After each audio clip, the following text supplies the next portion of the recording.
Hello and welcome to the Harrogate podcast with me, Andrew Gray. Today I'm delighted to have with me Guy Phoenix, who is an international man of mystery, but not that mysterious, but a very interesting chap who's led a brilliant business life. There'll be a book, Guy Phoenix, the book, coming out at some point soon in the future, and I'm sure I will read it. We'll also do a separate podcast with Guy about his previous working life, which involves stints in South Africa, Japan, British Virgin Islands. He's worked for Rolls-Royce. He's been in a dot-com bubble and so on. He's had successes, he's had failures, but things are going brilliantly well for him, and I'm not surprised. But today we're going to talk about cyber security, and I don't have very long to talk to Guy about cyber security because Barclays Bank in Harrogate have summoned him in to talk to people at Barclays Bank about this cyber insurance, cyber security, not cyber insurance, but I'm sure cyber insurance will come up. Guy, how are you? I'm fine, thanks, Andrew. It's so great to be here. Thank you for having me. It's all right. So tell me about your businesses first, then we'll go into cyber security. Certainly, I have several businesses that are in the digital sphere. So predominantly IT support services and everything associated with that, website and digital marketing businesses, and of course cybersecurity businesses. So, and if it's associated with something you do on a computer, pretty much my businesses are involved with it. Yes, and in our pre-chat we have gone through that, and my goodness, you have an impressive CV. But I won't make you blush any more than you already are when I say how impressive I found you to be. Now, tell me, should the businesses of Harrogate be concerned about cyber attacks? I mean, this is just Harrogate. This is North Yorkshire. I mean, who's attacking the small businesses of Harrogate? Surely you're beating your head against a brick wall, essentially, when it comes to talking to Harrogate businesses about cyber matters. It's a really good question, and I'm pleased you phrased it that way. And the short answer is absolutely the businesses and people of Harrogate should be concerned. And in particular, if you are a small and medium-sized enterprise, you should absolutely be very concerned. And the reason for that is that about 3 years ago, the worldwide cyber attackers, and be no doubt, this is a worldwide business for them now. It's a criminal enterprise, but it's a business. Switched from attacking large companies to small and medium-sized companies, and switched their emphasis, I should say. And the reason they did that was because, of course, larger companies have grown very aware of the threat, and have started to put up significant defences, which makes them that much harder to hit. They still do get hit. We still see all of the headlines, etc., etc. So that, however, because of that, they've switched their emphasis to small and medium-sized enterprises. And the reason they've done that is because what you just alluded to, some SMEs don't actually think they're a target for this kind of crime, and I'm sorry to say they are. And secondly, because of the very nature of an SME, you don't have the same resources as a multinational corporation to protect yourself necessarily. So the cyber criminals are targeting them for that reason as well. They think they'll just be easier to hack. It's as simple as that. That makes perfect sense. But surely a £1 million turnover business in Harrogate that is selling widgets or whatever. What is the risk to these businesses? How are these attacks happening? How could it perhaps close these businesses down, if at all? The number of ways of attacking a business are into the hundreds. The still most successful way that a business gets hacked is through what's called a phishing email. So an email that comes through, it will have an attachment or a link, and someone in the company clicks on it. And from that point forward, if your IT systems and your cybersecurity measures are not as they should be, the hackers are off to the races. And what typically happens in a scenario like that when an employee's opened a dodgy email? The best case scenario is you would probably get hit with some ransomware or something like that, and I call that best case because then they'll be demanding Bitcoin ransom from you, which, depending on the value of Bitcoin, which obviously fluctuates, is going to set you back around £400 or £500. The problem is that a ransomware software like that doesn't restrict itself to a single computer. It's designed to spread through your network, and therefore you can be looking at that on every single computer and even your server, etc., etc. So the costs of that mount up if you choose to pay the ransom. There are measures that we can help put in place to prevent you from having to do that in the first place. So that's best case. Worst case? Worst case is you get someone who's patient, and that's what we see more and more. So you click on a link and nothing happens. And you think, oh, well, okay, nothing happened, we're okay.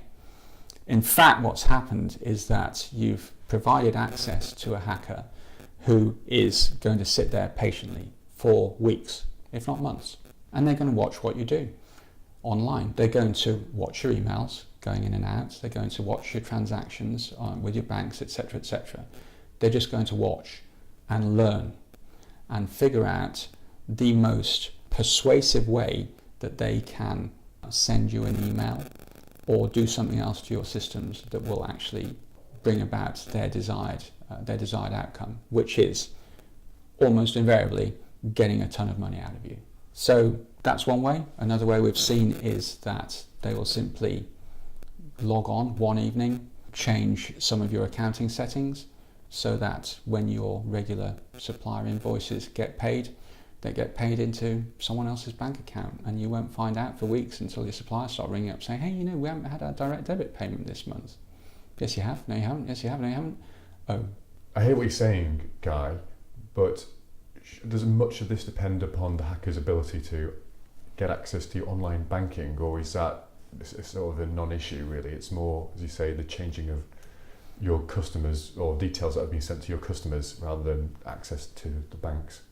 You're right, it's very much the latter. I mean, the banks have set up incredibly sophisticated systems, as you would expect, and whilst no system is unhackable, it's very, very challenging to get into the banks without the right credentials.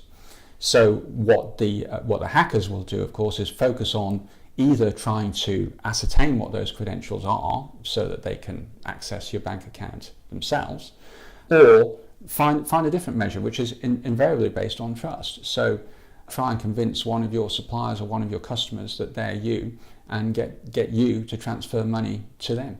So why hack the bank when they can get you to do it for you? Yeah, in a way it's genius. I almost admire the brilliance of it. Oh, it's obviously pretty evil, but brilliant nevertheless. Have you got some examples of when things have gone horribly wrong?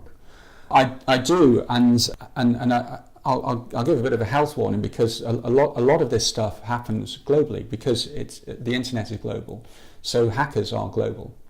So I'd ask your listeners in Harrogate to just bear with me, because whilst it might not sound like a Harrogate on Harrogate hack, in fact this is exactly the kind of thing that can happen to you. So we had an example about a month ago now, where one of our customers in the British Virgin Islands came to us and said, hey, we've been notified by a law firm in the UK that we've instructed them to transfer money, and in fact we've spotted that it's not correct, so we're not going to go ahead and do it. Now, fortunately, the company in the British Virgin Islands had actually taken cybersecurity training from us, which was how they'd been able to spot it happening in the first place. Had they proceeded with the transaction, the request was for something like $4 million, and that would have been on them to actually do that. We were asked to find out what had happened, and it turned out that in fact the law firm in the UK themselves had been hacked, and they'd been doing what I described earlier. The hackers had been sitting there monitoring, and they decided they would send an email to this company in the BVI as one of the best possible ways of maybe getting some money out of them. We traced the relevant technology and found that particular hacker was in Nigeria. So regrettably, very, very challenging to take any further action against a company in Nigeria when you cross jurisdiction like that. So that was an example that we were able to help our client foil. And as I said, because they had availed themselves of our training. We had another example which unfortunately ended far less happily. One of our customers, again in the British Virgin Islands, had a client in Dubai, and said they just put us in touch with the client in Dubai because it wasn't a transaction particularly involving them, but the client in Dubai had a problem. So I spoke to the gentleman in Dubai, and he had received an instruction from a firm in Mauritius who he deals with all the time to transfer $9 million in funds to a client account, which he had done.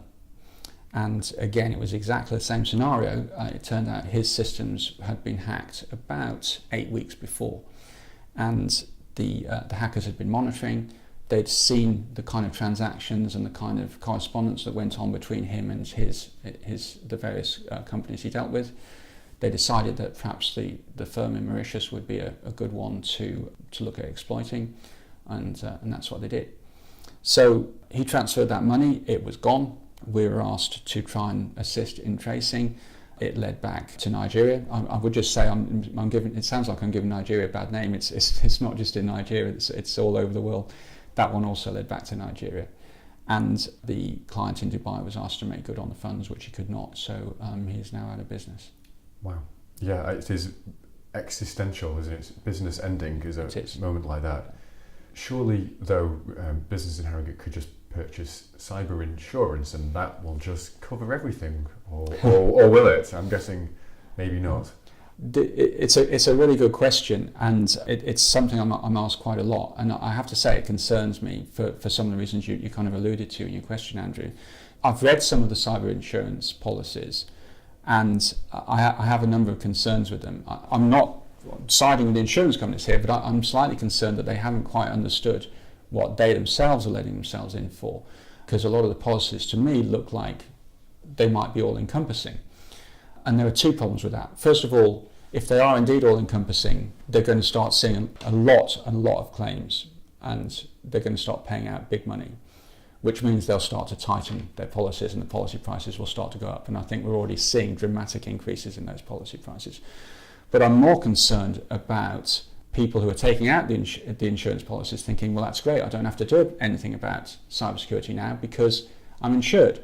Well, if you've got a nice car or a nice house, just because you've got insurance doesn't mean you don't lock it up at night, does it? And cybersecurity is exactly the same. It might be in the virtual world, the digital world, but it's exactly the same. You have to lock up your systems. And my fear would be with cyber insurance is you have to have lots of systems in place that you probably don't have. That if you are ever hit and you do produce submit a claim, the insurers will say, well, where was your antivirus? Where was your training? Where was this? Sure. And if you can't evidence that, then I don't think they'd pay out your claim. So you'd lose sort of twice, actually. You think you're covered, you paid the premium, and actually you're not covered and your business is being shut down. Exactly, yeah, that's exactly the concern I have. So you should, by all means, get insurance, but also take out the measures that you need to take in order to protect your business. And is one of those measures just simply antivirus? Is that enough? Should all reputable businesses just employ antivirus software on all their computers, and then would they be fine, or is there more to it than just antivirus? Regrettably, there's much more to it than that. Antivirus, as far as we're concerned, my businesses are concerned from an IT perspective, is an absolute given. You must have it in the same way that you have an email program. You must have antivirus software. Without that, I mean, we simply can't help you. You have to have some basic foundations before we can even talk to you about combating the cybersecurity threat.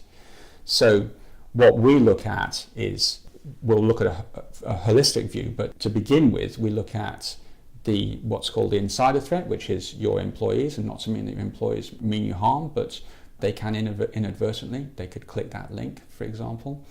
And we also look at managing and monitoring your network traffic, by which I mean we have software that sees everything that's coming in and out of your network.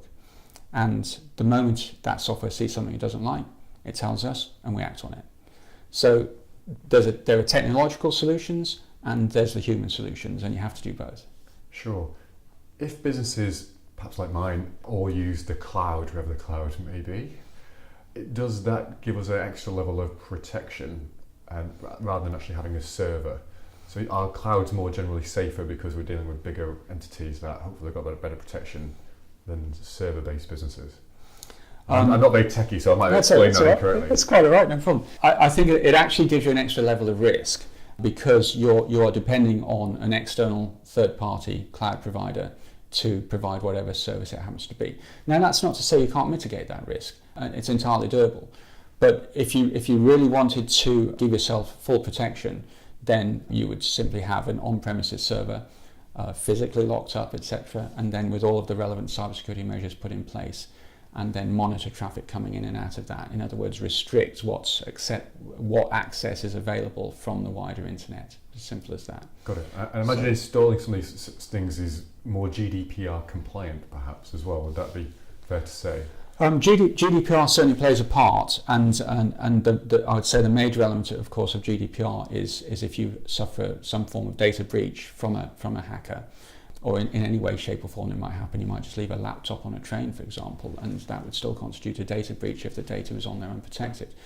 I think what the ICO would be looking for in the case of a GDPR breach is what measures have you taken to actually protect yourself, and were they reasonable and sensible, and have you really done best endeavours to protect from a data breach? I'm glad you mentioned the ICO, which of course is the Information Commissioner's Office, because Harrogate businesses were actually quite famously attacked by cyber, and I think it was back to 2015. I think it was Betty's Taylor's customers. It was something like more or less 100,000 customers had their data taken. However, so there's an article about it on the Harrogate Advertiser website. I think it went more national than that. I don't think much of particular relevance was taken. I think it maybe just mean email addresses or something. But that was obviously here in Harrogate, and therefore there was 100,000 customers. No doubt, thousands of them were local here as well. So, and that was 2015, and you say it's getting more sophisticated as it would since then. It is, and if I may just make a comment on that.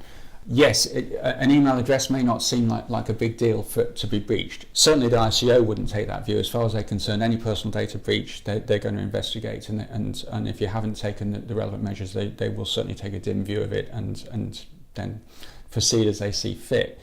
But an email address itself is still gold to the hackers. Okay, if they've got your email address, they've got a start. Okay, so one thing that we've seen hackers do is what's called social engineering. So in other words, they'll take a look at your Facebook page, they'll take a look at your LinkedIn page, and so on and so forth, Twitter, Instagram, whatever your social media and online profile happens to say. And I would say that in about 20% of cases, and that's just from my experience, that's empirical, just by looking at your Facebook profile, they'll be able to make a pretty good stab at your password. Wow. Yeah. Okay, so don't give your email address away lightly. Exactly. Now, Guy, you've got to run off to Barclays Bank, and they are far more important than I am, and there's a lot of people there to talk to. Do you have any sort of final messages about cybersecurity? Cost, for example, are people going to just be blown away when they see how costly this stuff is and to install? Or is it affordable? I firmly believe it is, and I'm thinking about small and medium-sized enterprises in particular, and it's a message we've been trying to get across now for a couple of years, and in some respects we've been successful with some clients and not so successful with others. But we have online cybersecurity training that's available for staff for £35, and you get a certificate at the end of that if you pass. And we also, the monitoring software that I alluded to earlier is just £16 a license. So this stuff is entirely affordable and takes you, a magnitude higher in terms of your cybersecurity awareness and combating the threat, just through some simple measures like that. That does sound affordable, actually. I thought they were going to be saying thousands. It's 20,000 for this and 10,000 for that. No, it's just in the pounds and sort of license fee. It is. We simply want to help small businesses, and we're an SME ourselves, so we have exactly the same measures in place. We use that software, and we do that training, and I have to look at affordability as a businessman myself, and it's entirely affordable. Guy, that's a great place to finish. Thank you for coming in. We'll do a second podcast about your business life and the book that's coming out. And I wish you all the best helping all the Harrogate businesses. Thank you for your time today. Andrew, it's been a pleasure. Thanks so much for your time. Thank you.